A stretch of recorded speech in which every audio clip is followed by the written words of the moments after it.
બનાવી રહ્યા છે આઈસીઆઈસીઆઈ બેંક માટે એક વ્યૂ લઈએ કુના લગભગ 1.25% દબાણ સ્ટોક પર ડે સ્લોના લેવલ પર બેંક નિફ્ટી તો એકવાર ફરી નિફ્ટીને અંડર પરફોર્મ કરી રહી છે અને નિફ્ટીમાં ઘટાડો છે. બેંક નિફ્ટી અત્યારે વધારે પ્રેશર બતાવી રહ્યું છે, પરંતુ આઈસીઆઈસીઆઈ બેંકમાં અત્યારે આ ઘટાડા શું કરવું જોઈએ?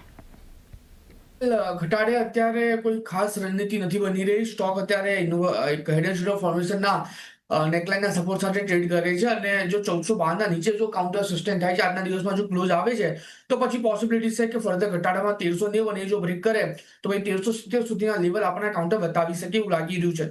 તો અત્યારે અવોઇડ કરે વધારે સારું રહેશે. 1412 ના નીચે ક્લોઝિંગ આવવું જરૂરી છે. જો 1412 ના નીચે ક્લોઝિંગ આવે છે તો પછી આપણને ફર્ધર ઘટાડો કાઉન્ટરમાં આવતું જોવા મળી શકે. અને 1412 ના નીચે ક્લોઝિંગ આવે છે તો પછી ત્યાં આપણે એક શોર્ટની પોઝિશન બનાવીને ચાલી શકીએ. અત્યારે તો હાલ પૂરતું અવોઇડ કરે વધારે સારું રહેશે. હાલ તો એક વ્યૂ અવોઇડ માટે એક બનતો જોઈ રહ્યા છે આઈસીઆઈસીઆઈ બેંક માટે.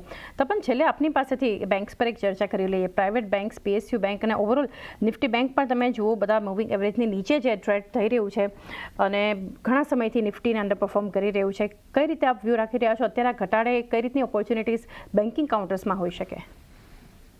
બેન્કિંગનો આ વખતનું જે રિઝલ્ટ હતું ને, ખાસ કરીને પ્રાઇવેટ બેંકનું એટલું સારું નહોતું આવ્યું.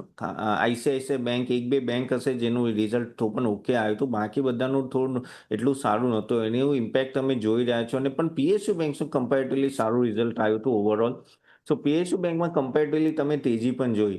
તો પણ આ બેન્કિંગ ઓફકોર્સ થોડું અંડર પરફોર્મ કર્યું છે, પણ આગળ જતાં અગર જો ડોમેસ્ટિક ઇકોનોમી ઉપર આવે ને આપણી બેન્કિંગ સેક્ટર આખું ડોમેસ્ટિક ફેસિંગ જ છે, તો એ લોકોને પણ ફાયદો થશે એનપીએસ ને એ બધામાં, ને પ્લસ ક્રેડિટ ગ્રોથ પણ વધશે ધીરે ધીરે.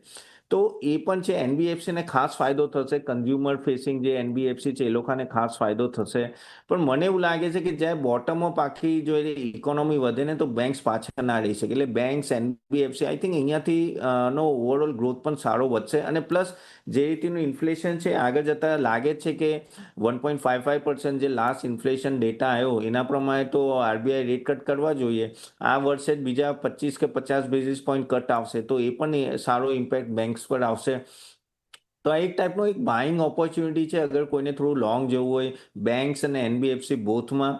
અને બેંક્સમાં પણ અગર જો તો પ્રાઇવેટ બેંક્સમાં થોડું સિલેક્ટિવ, મેં જે રીતે આઈસીઆઈસીઆઈ બેંકનું નામ લીધું છે કે ફેડરલ બેંક છે, કરુર વૈશ્ય છે, એવી બધી બેંકમાં તમે જો કે જ્યાં ગ્રોથ સારો આવી રહ્યા છો એ તરફ નજર. પીએસયુ બેંક્સમાં પણ તમે સારી બેંક્સ જે એસબીઆઈની એ બધી બેંક છે એમાં તમે થોડી નજર રાખો. પણ થોડું લોંગ ટર્મ પોર્ટફોલિયો રાખીને ચાલશો, લોંગ ટર્મ એંગલ રાખીને ચાલશો તો આમાં કમાણી છે. એક વ્યૂ રાખી તો એક સારી કમાણી બેન્કિંગ કાઉન્ટર સારી તમને કરાવી શકે છે. એ સાથે તપન